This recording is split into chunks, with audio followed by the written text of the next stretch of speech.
Hi there, welcome back to my channel. My name is Angela Nzilani. I am the CEO and founder of Angelique Achievers, where we turn ordinary lives into extraordinary achievers through healing training, through personal development, and holistic training on holistic ways of life.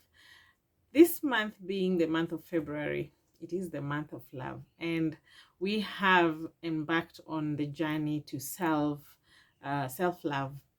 So we are having a 21-day challenge of self-love, or growing your sense of self-love. And today being our second day, our topic is choosing self-love through self-renewal, or growing self-love, or loving yourself through renewing yourself.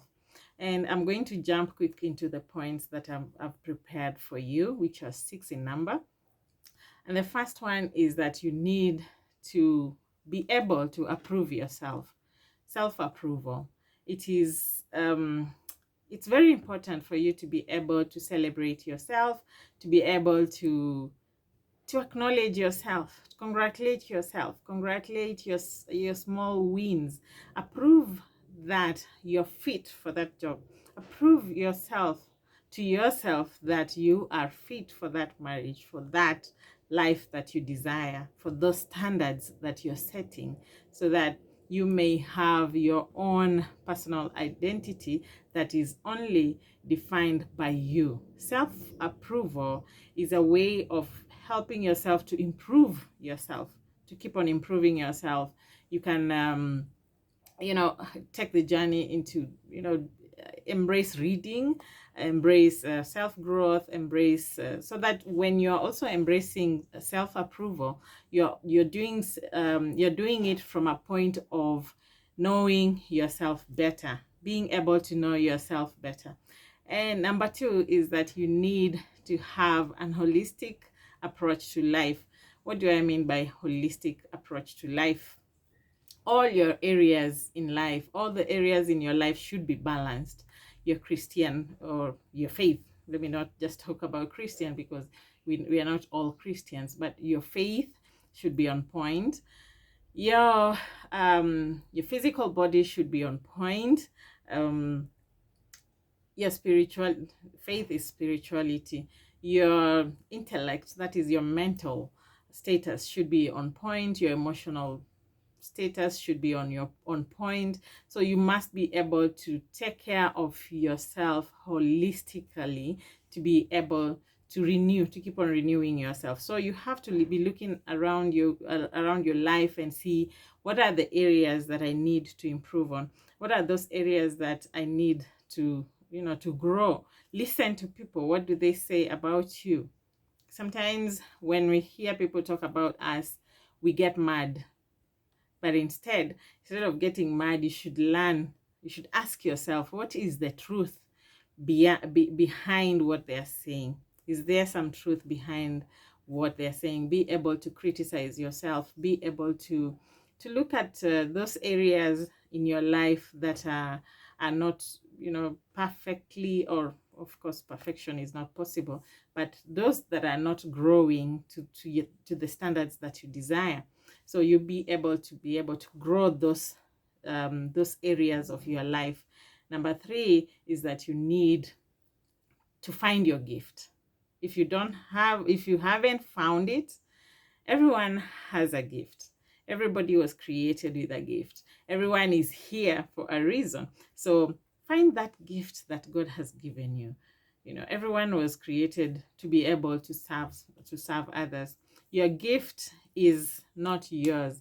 Your gift is that doorway that opens you to the world, that opens you to it gives room for you, it gives space, it opens doors for you. So when you're able to discover what your goal is, your gift is, then you're able to start embracing growth by being able to serve. When you serve, you feel better. When you serve, you feel renewed, you feel fulfilled. When you use your gift to do something, there's nothing as fulfilling as that.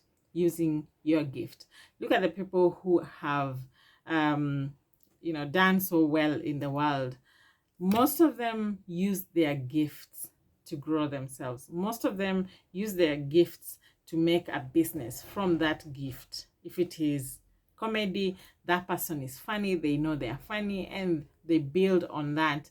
They build on the comedy, and they become successful people. Writers, people who are athletic, sports, other kinds of sports. So what is that thing that you're gifted as? I mean, you're gifted in, so that you can use to touch the world, or to be of service to one, two people, Number 4 is that you need to have a vision. You need to have a vision. When you don't have a vision, you only have excuses. So what do you have? Ask yourself, where do I see myself maybe in a month's time, in a year's time, 4, 5 years to come, 10 years to come? Where do I see myself? What am I visualizing?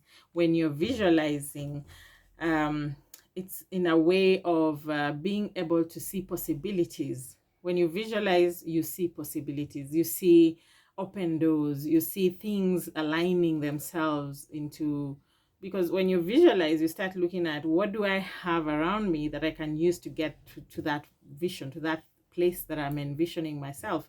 When you envision, it's a way of God telling you that this is what I want for you. A vision is God's revelation. That's what I believe. I don't know. I don't know, maybe you have your own belief, but I believe that when I envision something, that is what God has sent me to see for my future, for my life. So everything I need to do to be able to get there, I already have, because God gives us what we need. He doesn't give us what we want. Well, what we want sometimes still comes around, but what we already have is what we need to be able to get to the next level, to be able to grow ourselves to the next level. Number 5 is that you need to expose to something that will help you to grow. You need to to expose yourself to things that will help transform you. We have to keep on transforming. Transformation is that change that without a doubt is definite, and it makes us different from who we were yesterday. That is what growth is all about. Transformation. It's not just change that is short-lived and then we go back to our old selves. So when we transform, we are changing indefinitely. We are becoming totally different people, and that is what growth is all about.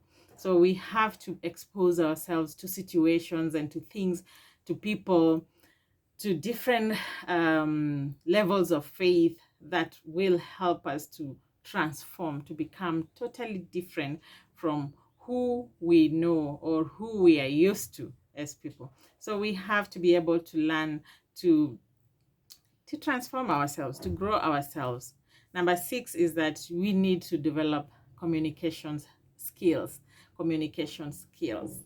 Communication is not only verbal, it is also body language. It is also the tone of what you're saying, the voice, how does it come out? So we need to learn to communicate, because once you open your mouth, you're telling the world who you are. Once you open your mouth, you're telling the world who you are. So you need to be able to learn purposeful communication. Have purposeful communication skills. Those are my 6 points. So I hope you have noted them down, and please, before you go, subscribe to this channel. Let us grow together. Share with others. Leave a comment. Let us continue growing together. Let us continue sharing. Let us continue being there for each other. I am Angela Nzilani, your healing and transformation life coach, and I'm looking forward to tomorrow. We are still on our journey, 21 days challenge of self-love. I hope you're going to stay on board because more is coming. Don't give up on day 2. We still have 19 days to go. So see you tomorrow. Be excited as I am.